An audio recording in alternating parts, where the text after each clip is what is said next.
हाँ, तो क्या हाल चाल है सबका? सब मज़े में और पढ़ाई कर रहे हो, ऐसा हम सोचते हैं, समझते हैं। तो चलो, जैसा कि हमेशा बोलते हैं, कॉपी किताब कॉपी पेन कम से कम लेकर बैठो मेरे क्लास में। तो चलो, ये लेक्चर नंबर कितना है? तो 2 है। व्याख्यान संख्या 2। अध्याय चल रहा है हमारा 6। NCERT और BTC सबके लिए है। जिसको मन है वो देखो, नहीं मन है जाकर फिल्म देखो, गाना सुनो। रेखाएं एवं कोण ज्यामिति इकाई चल रहा है। अध्याय है रेखाएं एवं कोण यानी लाइन्स एंड एंगल्स। ठीक है, तो इससे पिछले वाले वीडियो में हमने आपको समझाया था ज्यामिति का क्या उपयोग है, ज्यामिति है क्या। ठीक है, हम बताए थे आपको रेखा क्या होता है, रेखाखंड क्या होता है, किरण क्या होता है, कोण क्या होता है, कोण के प्रकार, समद्विभाजक कोण क्या होता है, यानी वो कोण जो कि एक कोण को 2 भागों में बांट दे। ठीक है, तो आज हम लोग जो बात करेंगे वो होगा कोण पे नहीं, कोणों पर बात होगा। ठीक है, यानी जो भी बात होगा उसमें 2 कोण इन्वॉल्व रहेंगे। ठीक है, तो चलो सबसे पहले हम लोग समझेंगे क्या, समपूरक और पूरक कोण। तो पूरक कोण क्या होता है? तो वो 2 कोण जिनका योग क्या हो, तो 90 डिग्री हो। ठीक है, और समपूरक कोण क्या होता है? तो वो 2 कोण जिनका योग 180 डिग्री हो। समझ में आया हमने क्या कहा? मान लो कि ये एक कोण हुआ। ठीक है, इसका हम नाम दे देते हैं। चलो, दिख रहा है कि नहीं? देखो, जैसे में ये ABD एक कोण हुआ, दूसरा कोण क्या हुआ, DBC। एक कोण के लिए क्या होता है परिभाषा, कि जिनकी 2 किरणें क्या हो, एक शीर्ष पे आकर मिले, यानी कि जिसका एक किरण का एक बिंदु, ठीक है, और दूसरे किरण का जो दूसरा बिंदु है वो दोनों एक ही होना चाहिए, तब बनता है कोण। तो देखो, यहाँ पर ABD है और क्या है, DBC है। ये दोनों कहाँ पर आकर मिल रहा है? B पर मिल रहा है। ठीक है, आसन्न कोण के बारे में हम लोग बाद में समझेंगे। हम लोग समझ रहे हैं किसके बारे में? पूरक कोण। तो ABD और ये जो DBC है, इन दोनों को कहेंगे पूरक कोण। ठीक है, समपूरक कोण भैया क्या होगा? तो यदि इन 2 कोणों का योग किसी तरह से 180 डिग्री हो जाए तो उसको क्या बोल देंगे? समपूरक कोण यानी सप्लीमेंट्री एंगल्स। ठीक है, जैसे मैं मान लो ये है, ये एक कोण है, ये दूसरा कोण है। तो 1 और 2 का मान में कितना है? तो ये 180 डिग्री अगर है तो हम क्या बोलेंगे कि 1 कोण प्लस 2 कोण ये दोनों समपूरक कोण है। ठीक है, तो सवाल में दे सकता है कि यदि एक समपूरक कोण का माप हो सकता है 60 डिग्री है, तो दूसरे समपूरक कोण का माप बताओ तो कितना होगा? सिंपल, 180 माइनस 60 यानी 120। ठीक है, तो हम लोग समझ लिए क्या, समपूरक कोण पूरक कोण। तो ये दोनों कोण हैं हमेशा जोड़ा में चलेगा, यानी सिंगल कोण के साथ कभी भी समपूरक कोण नहीं हो सकता है। क्यों? क्योंकि 2 कोण चाहिए इसके लिए, समपूरक होने के लिए। समझ में आ गया? अब चलो देखो, अब किस पर बात, तो अब बात होगा आसन्न कोण पे। आसन्न कोण, अभी हम लोग बात करेंगे रैखिक युग्म के बारे में, या बात करेंगे हम लोग शीर्षाभिमुख कोण या सम्मुख कोण, जिसको बोलते हैं वर्टिकली अपोजिट एंगल्स। तो इन तीनों के लिए क्या जरूरी है?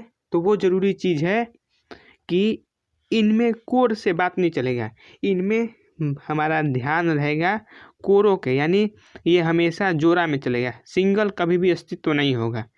ठीक है, तो देखो आसन्न कोण क्या होता है, हमने परिभाषा यहाँ पर लिख कर रख दिया है। यदि 2 कोणों का शीर्ष बिंदु एक ही हो, ठीक है, और तथा उनकी एक भुजा उभयनिष्ठ हो, एवं उन दोनों कोणों की अन्य भुजाएं उभयनिष्ठ भुजा के एक ही ओर स्थित न हो, एक ही ओर न स्थित हो। तो यहाँ पर 3 बातें कही जा रही हैं। आपको तीनों को समझना है। सबसे पहला क्या कि जो भी दो कोर होगा उन दोनों का शीर्ष बिंदु जो है एक होना चाहिए। शीर्ष बिंदु क्या होता है बता चुके हैं। जो भी एक कोर किससे बनता है, तो एक कोर बनता है दो किरण से। यदि उन दोनों किरणों का जो अंत बिंदु है वो एक हुआ तो उस बिंदु को क्या बोलते हैं, उस बिंदु को बोलते हैं शीर्ष बिंदु। अब यदि दो कोरों का शीर्ष बिंदु एक ही हो, ठीक है, जैसे मान लो कि ये एक कोर हुआ, ठीक है, देखो ये एक कोर हुआ हमारे पास, मान लो इसका नाम रख देते हैं AOB, ठीक है। एक दूसरा कोर हुआ जैसे मैं यहीं पर ये हो गया मान लो C। तो इन दोनों कोर जो है कौन कौन, AOC और AOB, इन दोनों का शीर्ष बिंदु क्या एक ही है, O, देखो है कि नहीं है, O ही तो है इन दोनों का शीर्ष बिंदु। तो यानी पहला हम लोग का ये जो क्राइटेरिया है ये हम लोग का क्या हुआ, ये सही है, ठीक है। यानी AOB और AOC का शीर्ष बिंदु क्या है, तो सेम है, शीर्ष बिंदु एक है।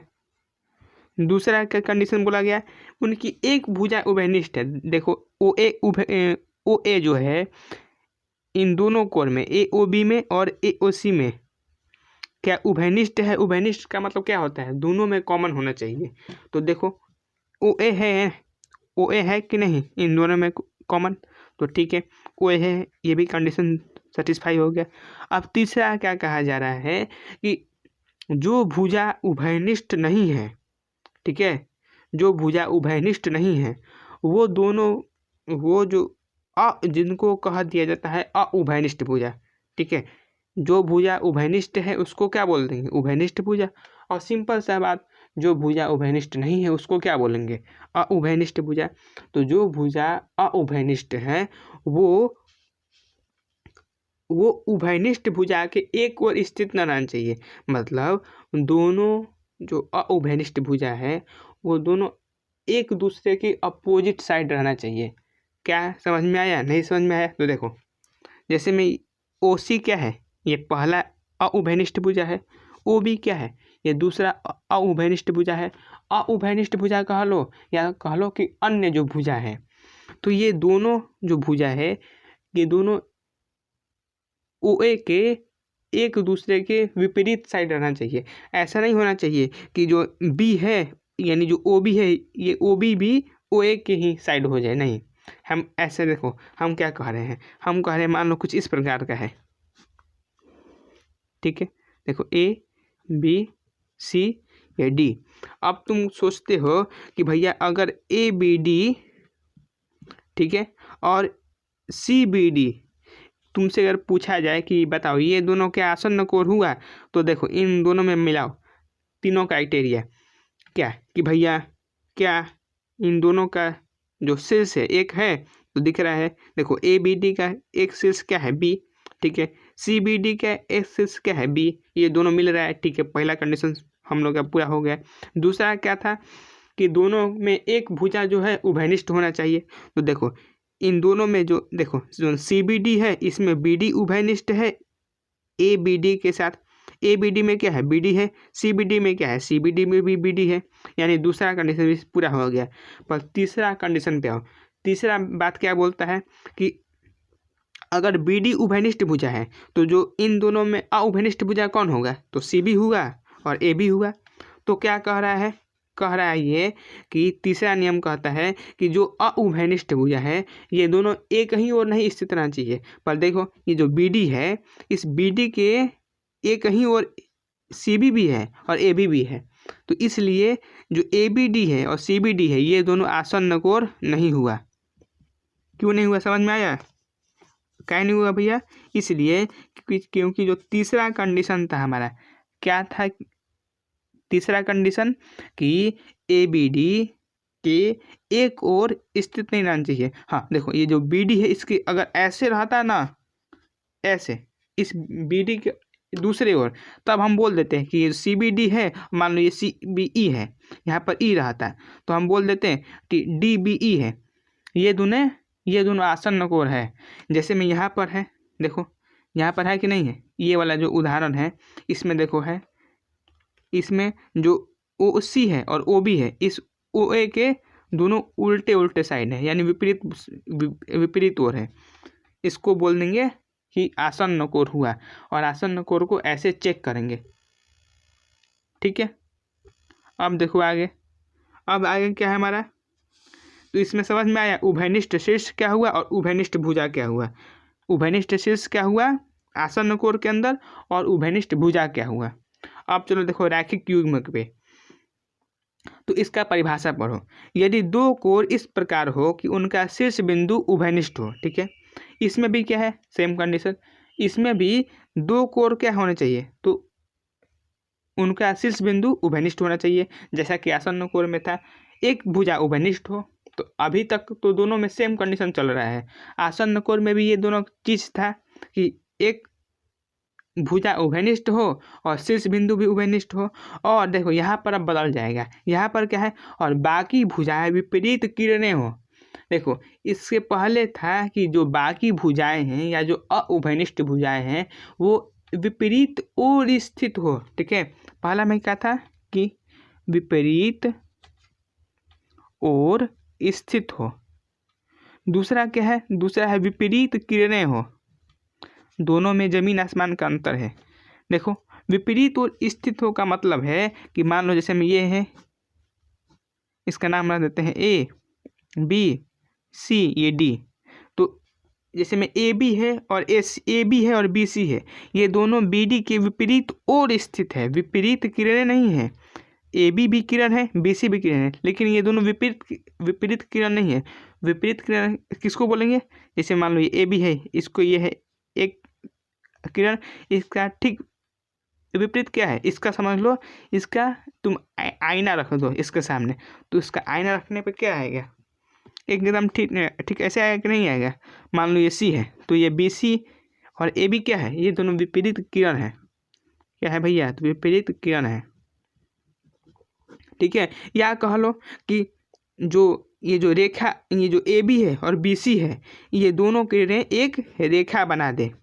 अगर ऐसे नहीं समझना चाहते हो तो ऐसे समझ लो कि ए बी है और बी सी ये दोनों एक रेखा बना रहा है, इसीलिए इसका नाम क्या बना है, रैखिक युग्म।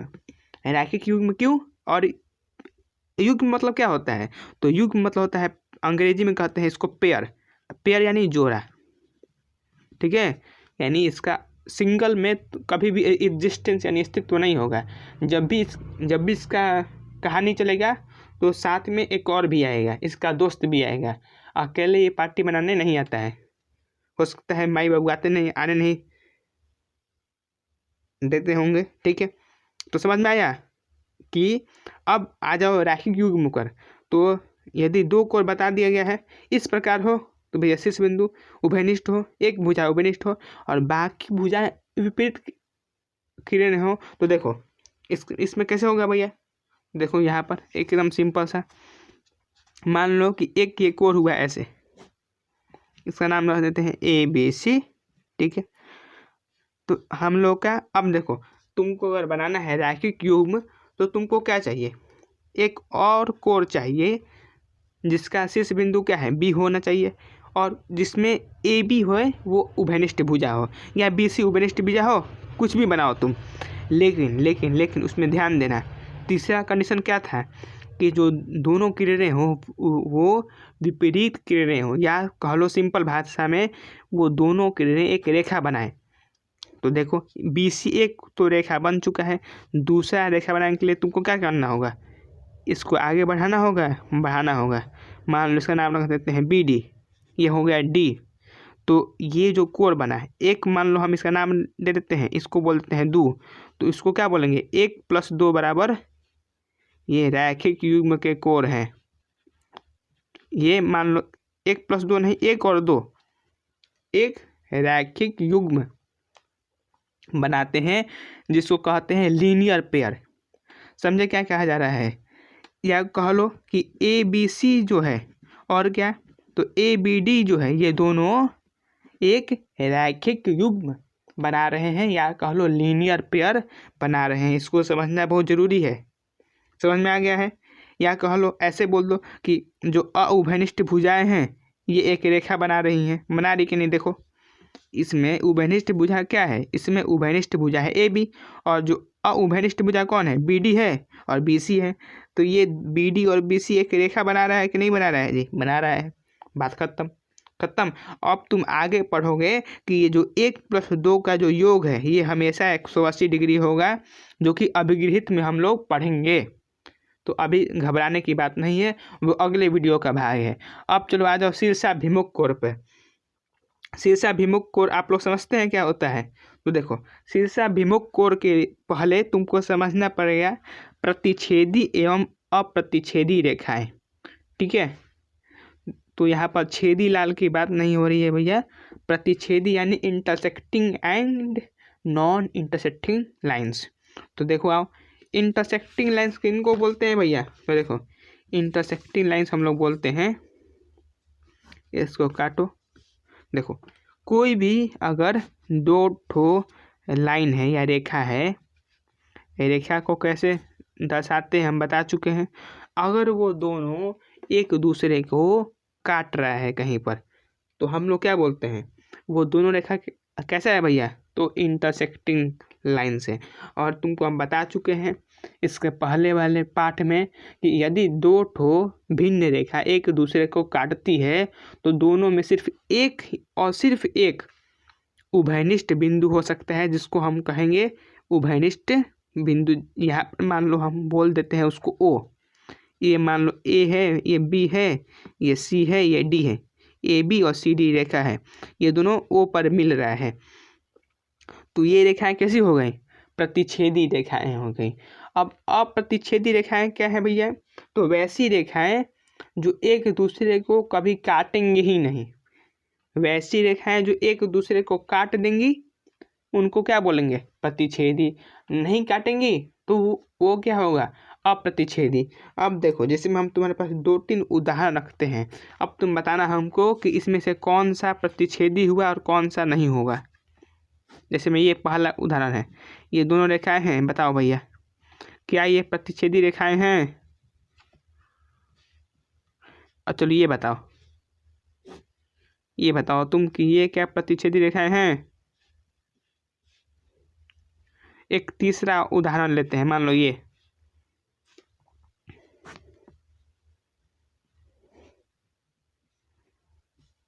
अब बताओ इन तीनों में बताओ तुम ये तीनों में कौन कौन प्रतिच्छेदी है कौन प्रतिच्छेदी नहीं है।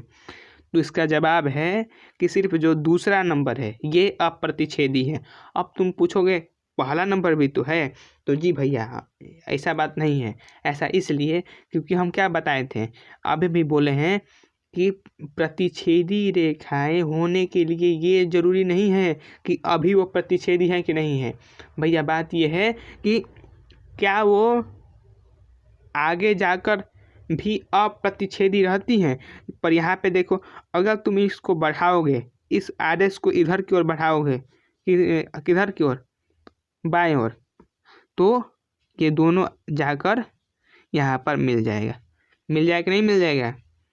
तो यहाँ पर दोनों मिल जाएगा, यानी एक दूसरे को काटेगा तो क्या बन जाएगा, अप्रतिच्छेदी रेखा। समझे,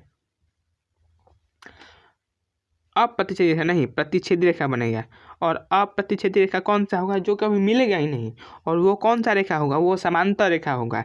यानी अप्रतिच्छेदी रेखा को ही क्या बोलते हैं, उसी को बोलते हैं समांतर रेखाएं, जो कभी मिलेंगे ही नहीं। चाहे तुम कितना भी प्रयास कर लो, अपना हाथ पैर पीट लो, उनको मतलब नहीं है। जिनके बीच की दूरी क्या है, हमेशा बनी रहेगी, एक समान रहेगी, या जिनमें एक भी बिंदु क्या है, उभयनिष्ठ नहीं होगी। तीसरा नंबर को साफ साफ दिख रहा है, अउभयनिष्ठ है। समझ में आ गया, तो हम बता दिए। अब देखो शीर्षाभिमुख कोण क्या होता है, तो जब दो प्रतिच्छेदी रेखाएं मिलती हैं तब शीर्षाभिमुख कोण का जन्म होता है। जैसे मैं यहाँ पर देखो, ये इसको हम फिर से बनाते हैं एकदम फ्रेश। मान लो कि ये एक हुआ, ये हुआ, ठीक है, नामकरण इसका कर दिया जाए। ये दोनों ओ पर मिल रहा है, ये मान लो पी क्यू है, ये आर एस है, ठीक है।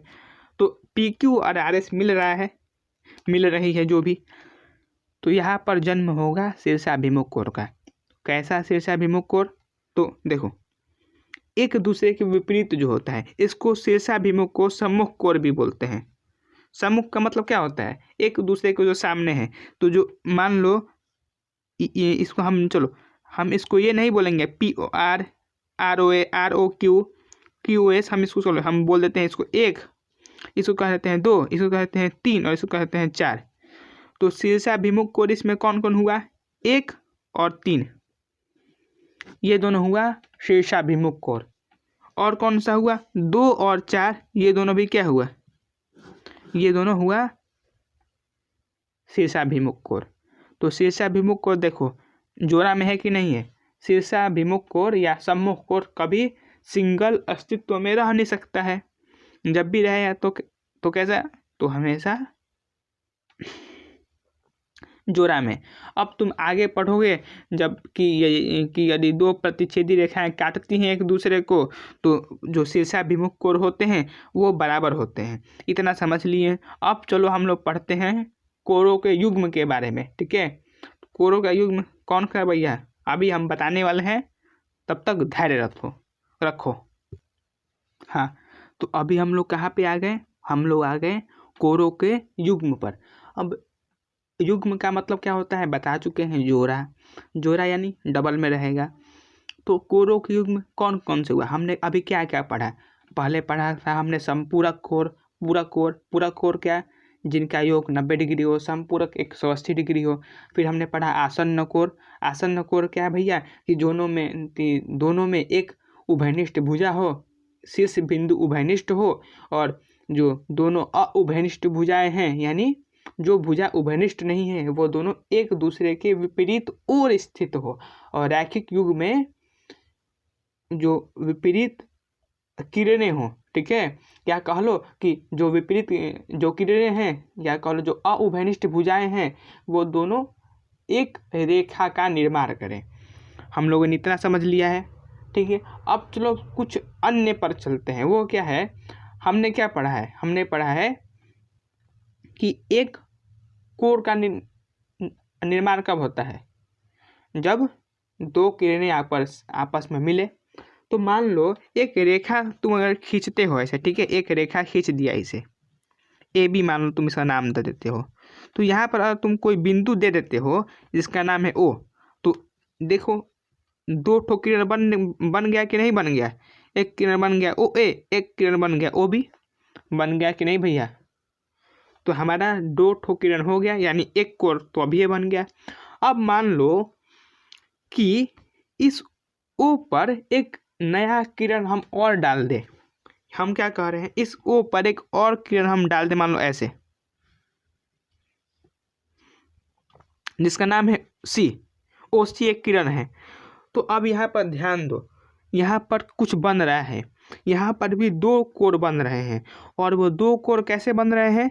तो दो कोर बन रहे हैं जब OC जो है AB पर गिर रहा है कि नहीं है? OC जो है AB पर गिर रहा है, तब दो कोरों का निर्माण हो रहा है। इन्हीं कोरों को हम लोग एक युग्म में लिख देते हैं।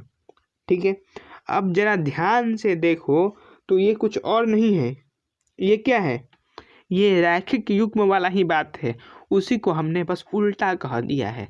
रैखिक युग्म में क्या था कि जो विपरीत किरणें हैं वो 180 डिग्री वो एक रेखा बनाए। ठीक है, अब इसका उल्टा क्या है कि यदि रेखा पर एक किरण गिरे तो भैया किसका निर्माण होगा? तो रैखिक युग्म का निर्माण होगा। और रैखिक युग्म का निर्माण जब होगा तो जब तुम कोर वो मापोगे तो वो कितना मिलेगा? वो होगा 180 डिग्री। अब तुम बोलोगे इसका प्रूफ दीजिए, इसका हमको बताइए। तो इसका कोई प्रूफ नहीं है, बल्कि ये क्या है? बल्कि ये एक अभिगृहित है। अभिगृहित बता चुके हैं ना एक्जियम, हम 5वां पाठ में चिल्ला के बताए हैं कितना बार कि इसका कोई प्रूफ की आवश्यकता नहीं होती है। ये कल्पना है जिसको हम लोग सत्य मान रहे हैं, इसलिए ताकि हम लोग कुछ अन्य सिद्ध जो प्रमेय है उसको सिद्ध कर पाए। ठीक है। तो इसको तुमको अभिगृहित के तौर पर लेना है, जिसको हम लोग अगले वीडियो में देखेंगे और ध्यान से, ठीक है। तो जैसे यहाँ पर तुम क्या लिख सकते हो, यहाँ पर तुम लिख सकते हो, ये देखो, कोण AOC प्लस कोण BOC बराबर क्या है 180 डिग्री। नहीं, अभी तो ये लिखो बराबर कोण AOB। ऐसे कोण को जोड़ते हैं हम लोग। यहाँ पर ये भी समझ लो, कोण को घटाते भी हैं, कोण को जोड़ते भी हैं। जैसे में मान लो कि ये एक ऐसे कोण है, ठीक है। मान लो यहाँ पर हम बहुत सारे ले लिए हैं, ऐसे A हो गया, ये B हो गया, ये C हो गया, ये D हो गया, जिसको हम मान लो ये नाम देते हैं 1, ये 2, ये 3, ठीक है। तो हम यदि बोलते हैं एक कोण 1 प्लस कोण 2 बराबर, तुम क्या लिख पाओगे, एक कोण 1 प्लस कोण 2 बराबर कोण AOC, है ना। यदि हम बोलते हैं कोण AOD माइनस कोण COD, है ना, देखो AOD माइनस COD, तब तुम क्या लिख बोलोगे कि इसका मतलब हुआ कोण AOC, यानी 1 प्लस 2, है कि नहीं। समझना ध्यान से, क्या हमने कहा, हमने बोला कोण AOD माइनस कोण AOC, तब क्या हो जाएगा, तब हो जाएगा COD बराबर कोण COD, है कि नहीं है। ऐसे ही कोण का जोड़ भी होता है, घटाव भी होता है। तो यहाँ पर क्या हुआ, AOC प्लस BOC बराबर क्या होगा AOB, यानी ये जो रेखा पर जो ये कोण बन रहा है। अब तुम बचपन में पढ़े भी होगे कि रेखा पे यदि कोण बनता है तो 180 डिग्री होता है, और इसी की बात होती है रैखिक युग्म में। तो ठीक है, हम लोग यहाँ तक जाने कोणों के युग्म के बारे में। अब अगले वीडियो में हम लोग इसको एक अभिगृहित के तौर पर लिख लेंगे। अभिगृहित का कोई प्रूफ नहीं होता है, पर हम लोग समझेंगे उससे, और उससे एक प्रमेय भी हम लोग पूरा करने वाले हैं अगले वीडियो में, ठीक है। अभी आधा घंटा का ये वीडियो हो चुका है। अगले वीडियो में हम लोग उसको करेंगे प्रमेय को, फिर अपने सवाल पर आएंगे। ढेर सारे सवाल करेंगे हम लोग, घबराने की कोई बात है नहीं। तो चलो रखते हैं इस वीडियो को, मिलते हैं आपसे अगले वीडियो में उस अभिगृहित के साथ।